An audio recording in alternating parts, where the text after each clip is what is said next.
Welcome to Community Crypto on CoinDesk TV. I'm your host, Isaiah Jackson, and this week we are discussing From Bars to Bitcoin, how can blockchain technology help with prison reform?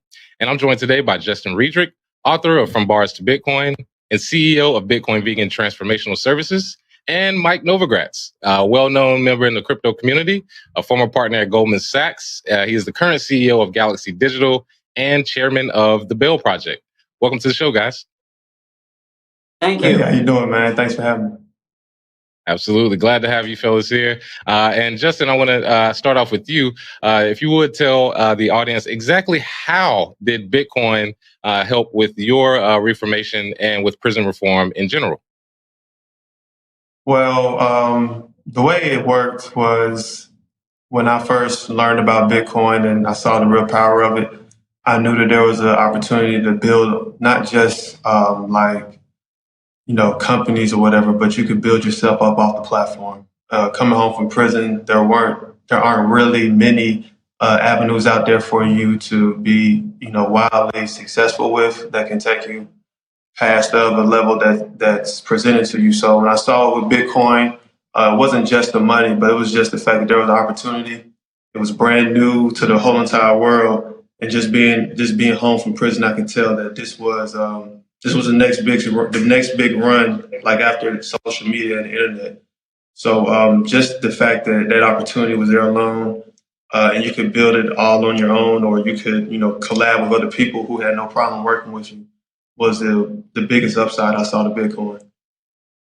Oh yeah, and we'll discuss some of those things that helped you get into the community later. But Mike, I definitely wanted to ask you, as the chairman of the Bell Project, which focuses on criminal justice reform, what are some of the programs provided by this foundation, and how can crypto, maybe help someday? Well, to start, I made a fairly large charitable philanthropic contribution to help start the Bell Project. Robin Steinberg, who runs it, made a pretty impassioned pitch to me about the injustices of cash bail, how it broadly affects Black and brown communities. Right, tonight we'll have 500,000 people that go to bed in a jail cell having been arrested but not convicted of a crime.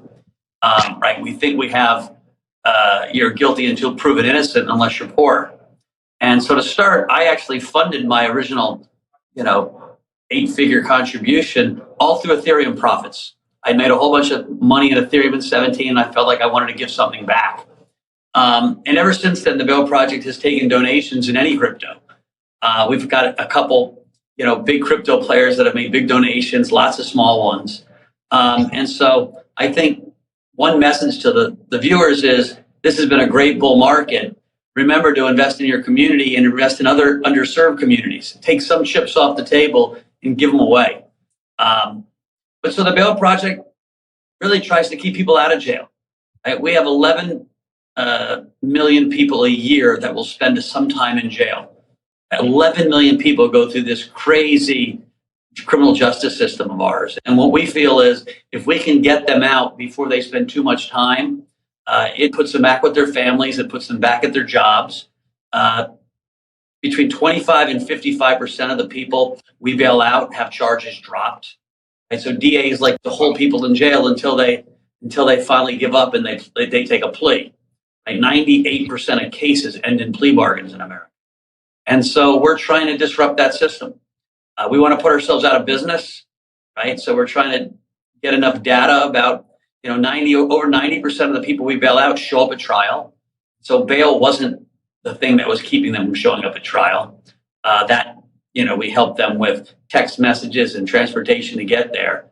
And so we're trying to disrupt the system. We're trying to change laws and trying to move towards a much more just, pre-trial system. I appreciate that, Mike. Amazing answer. And I'm glad you said that as far as the statistics and the data that people understand that this is a problem that needs to be solved. And I love that you said we're trying to put ourselves out of business, because if you actually solve the problem, you are needed. So that's great to hear. And with crypto donations, I've always said that a lot of the profit that people make in crypto, you should donate it. I mean, it's actually a tax write-off. It's a great way to help. And of course, you get to solve some of the issues that people claim that they want to solve. So that's definitely a great way that crypto gets in there. And Justin, I wanted to ask you, what are some of the economic setbacks that you face coming home from prison and sort of adjusting to life outside that kind of got you into Bitcoin? Well, the economic setbacks, one major one that I didn't really think about until sometime this year was the fact that most people who go to prison, most guys, most people in general go to prison behind money, and not knowing that the value of money goes down year after year.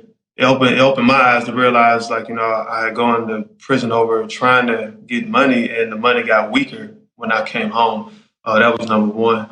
But one of the immediate setbacks was just trying to when I was trying to wrap my head around some type of investment, some type of like next level ways of working. Everything was always coming back to my record, or it was coming back to I didn't have the funds immediately to invest in, property. Or one of the major economic setbacks I had was when I tried to apply for life insurance. I tried to apply twice and was denied. And I had gone to a networking event, and a woman said, "Well, we don't like insuring people with records." And she didn't even know I had a record. So I was just like, wow. So those barriers being right there, the society barrier, and then just in your mind in general, it's almost like, to a degree, I was just pushed to Bitcoin. Bitcoin just made the most sense of all. And, of course, I think the world knows you were the person who taught me Bitcoin. And, once I noticed that there was, hope, real possibilities to really change not just my life, but set my child and children up. I was replaying things in my head, and I'm like, I keep hitting this barrier of money, keep hitting this, I'll have money, then I'll be in overdraft.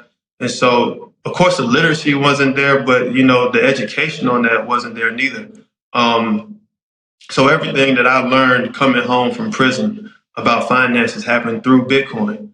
And I believe that one of the greatest things that can happen nowadays in today's time is people who come home from prison just really have opportunities to go straight into Bitcoin. You can do all the other stuff, but I think the mindset of someone who's real focused coming home from prison, finding Bitcoin is a major benefit, and which is another reason why I wrote the book, From Bars of Bitcoin, for them to know, like, hey, there's someone out there who's been on the path that you were on, and traditionally no one else would have thought about that. No one else would have thought about that. So it was just like leaving breadcrumbs to other people who come home from prison, like, hey, I know you hear about Bitcoin a lot on TV. You probably hear all the billionaires buying it up. But there was someone else who walked out of prison just like you and just said, I'm going to go for it. So I want to throw it over to you, Mike. Hearing stories like Justin's and, of course, others as well, what are some of the things that can be done to increase criminal justice awareness, not only in the mainstream world, but in the crypto world? Well, listen, criminal justice at large, we have a horrific system, right? It's a system that was born out of slavery. It's a system born around punishment. It's a penal system. It's not a rehabilitative system. And so, like, if I had my wish, the whole system would be dealing with traumatized people and how do we heal them. We hear lots of stories of people that come out and have no money, have no place to stay, can't get anyone to sign a lease to even rent an apartment. And so I think what Justin talked about is important. Being smart enough, lucky enough to put some money in Bitcoin and have it appreciate, where you start getting some financial freedom and some financial confidence, just to be able to the ability to breathe and not feel the stress of every day. How am I going to, pay my rent and take care of my kids? Allows people to make much, much better decisions. And so, listen, I've been bullish Bitcoin for a long time. I'm still bullish. I'm hoping it continues to go up. And so right now it's a great investment. But I don't think we can count on always having great investments for the population, right? The 9 million people come out of jails, no more than that. 10 million people come out of jails each year, right? They go into jail, they spend 45 days on average in jail, and they come out. Some people go to prison and spend 1 year, 2 years, 5 years, 10 years, 30 years. And so we have these populations, both short-term and medium and long-term citizens returning. We need to do a much better job as a society of making their entry easier, of preparing them, for jobs. So it's things like ban the box. So you shouldn't have to write on every job application that you've spent time in the system, because it's harder to get hired that way. So there's a lot of things that need to happen.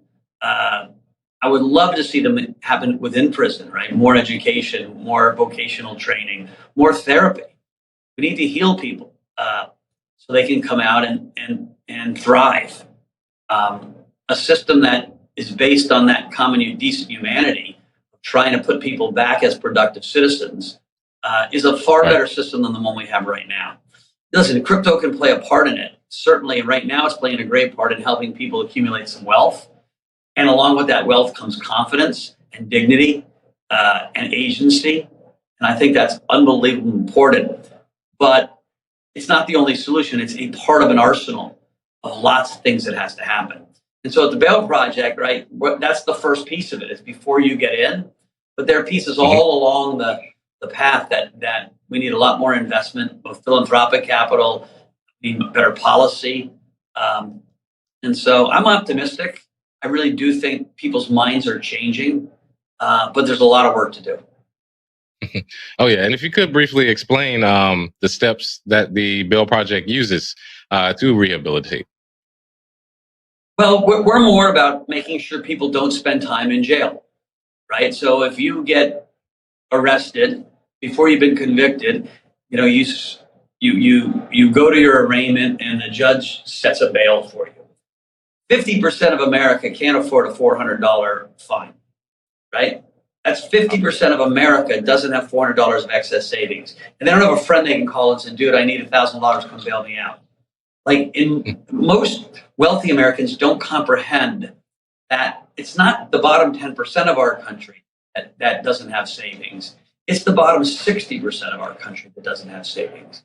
And so people end up staying in jail until their trial date. And so we say, we get someone from the local community, often who has served time, and they show up at the jail, and it's need-based, people that couldn't afford their bail.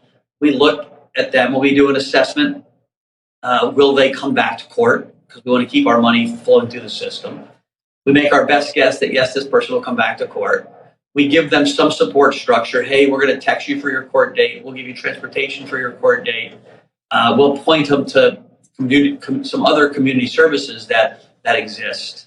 And, we do that. We've done that 20,000 times in the last, 4 years since we started it up. We're in 30 cities, and we're really starting to make an impact. Think about it, it's 20,000 lives that didn't have to spend an extra day or a week or month or 3 months in shitty jail conditions where they're dangerous, where the chance of suicide is high, the chance of prison rape is high. What people don't understand is everyone thinks it's when you go to prison all the bad things happen. But most of the stress, there's more suicide, there's more rape, there's more violence in jails, right? In 1 year and under. By the time people get moved to prison, there's more order. And so, trying to get people out of jail faster so they can get back to their families and their job. And, at times they're going to go back in. If they've done something really bad, the judge thinks they need to lose their liberty for a period of time. Everyone we bail out doesn't not end up spending any time in jail. But like I said, between 25 and 55%, depending on what city, the case gets dropped. And a lot of people, even if they're found guilty, the judge says, okay, time already served, because they don't want to put someone back in. So it's a really wonderful way of allowing people a chance to continue to build a life.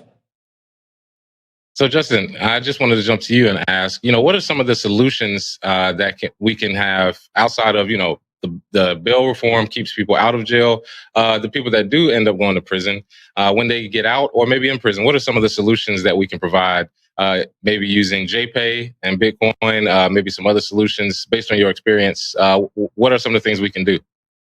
Well, one of the things that I'm looking to do and the other team of people is actually going inside prisons and have programs where you teach people teach inmates about Bitcoin and the power of it before coming home. I believe it'll work better with folks, who are like, a year out of coming home, because it gives your mind something to really look forward to. I'm not saying it's going to be 100% of people, but more times than not, that opportunity, those wheels will start turning before you actually leave home. You leave prison to go home. And that's something very real, because most people in prison, they dream about a time of coming home to something like that's life changing. It doesn't matter who it is. And more times than not, that energy goes somewhere else. It goes for working someone else. It goes for, being taken advantage of with your time or your skills mentally. So just having that opportunity to actually go in there, and even if someone doesn't get it, say they don't even like Bitcoin at all, but it gives them hope. That something legit is going on outside the walls. Because like I said in my book, From Bars to Bitcoin, the number one thing that I noticed that made people go back to prison was they went back to the society, or they went back to the environment that sent them there. And that's dangerous, because if you go back, then you're taking yourself right back to the same scenarios that you didn't win at before. So having something that can really change lives coming home or before getting out is very key. And one of the things that we've even done on Clubhouse and Black Bitcoin Billionaires is host a room called From Bars to Bitcoin. We've had guys it was two brothers in general. One's name was Ubeda, another name was Todd. They both did like a combined 50 years in prison. And what was amazing was they were just 2.5 years ago, before Clubhouse, they were just coming out of a halfway house, and then instantly were right introduced to Bitcoin. So, and they don't know anything about altcoins. They don't care nothing about it. It's all focused on what Bitcoin can provide. So, just knowing that people can actually, you can come home from prison and participate on like the world-class level. Like Mike said, one thing you do get is confidence and dignity. More times than not, you're going around from job to job, and folks come home from prison at, grown adult age with, teenage wage. It doesn't sit well.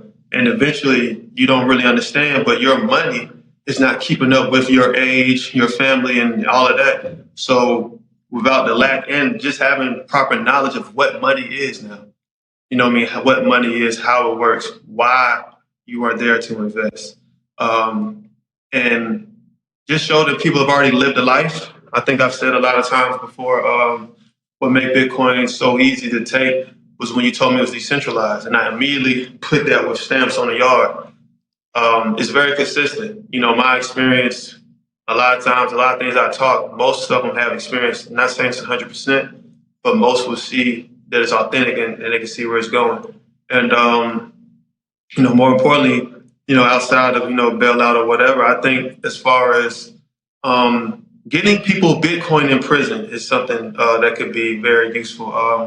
I know, like with JPay, your family can send you money through the app. I know we were talking about working with, or talks with someone else, or just trying to see how we can actually get them Bitcoin. Because in prison, the most I got paid in prison was $1 a day.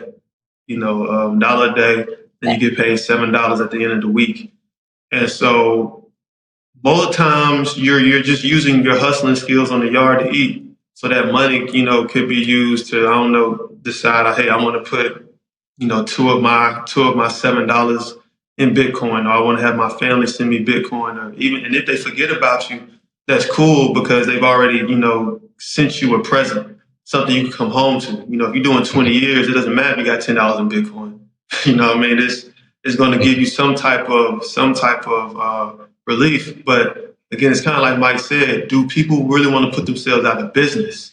That's the thing. But regardless of that fact, anyone that's willing to open the doors, then they're showing that they're willing to participate and help. Yeah. So, outside of those levels, sure, just really kind of intercepting them before they come home. Like, hey, this is what it is when you come home. If you need a resource guide, you can easily remember my website, bitcoinvegan.com. Just keep it simple, man. A lot of the tools that we have are just really ready. Every time I look at something, like Clubhouse. And Justin, I want to stop you right there. And Justin, I want to stop you right there. Just make sure everybody knows, like you said, bitcoinvegan.com. And Mike, I definitely wanted to end with you here. Give us one thing that you would say to the crowd that could help with the change in the prison culture and with crypto? Listen, there are a ton of good organizations. We'll take your donations at thebailproject.org. But they're local organizations. They're organizations that are really trying to make a difference in this. I do think Justin said something interesting. Someone should set up a way for people to donate directly to individual, citizens that have lost their liberty, right? Guys behind bars. Teaching people how to save is an important part of Bitcoin, right? You call it stacking sats. I always see you tweeting about it, right? Yep. That idea of I'm saving this thing and it's starting to become worth more is a great life skill. And so it's a great idea that he had. I don't know of an agency that does it yet, of allowing directly deposit Bitcoin in people's wallets to give them some sense of hope and actually a savings. I do know that there's all kinds of studies that said if you come out with some nest egg, some money to sit on, you're going to do much better. And it quickly, people go back to their old habits if they're under lots of stress. So something to think about. But listen, donate to the Bail Project if you want to help. We'd be thrilled. Or the Reform Alliance. There's plenty of good organizations out there. A ton. And, congrats to both of you guys for what you're doing. Bringing Bitcoin to the Black community, I think, is really important, right? Blacks have been underrepresented in finance for a long period of time. And this is one avenue where we can do some catching up. Absolutely. And I thank you both for coming on today to discuss this topic. Thank you, Justin. Thank you, Mike. Take care. Thank you, man. Peace. And that's it for this episode of Community Crypto. I'm your host, Isaiah Jackson, and every week we're building a global community with local crypto groups. So be sure to tune in every Thursday at 4 p.m. Eastern on CoinDesk TV. See you then.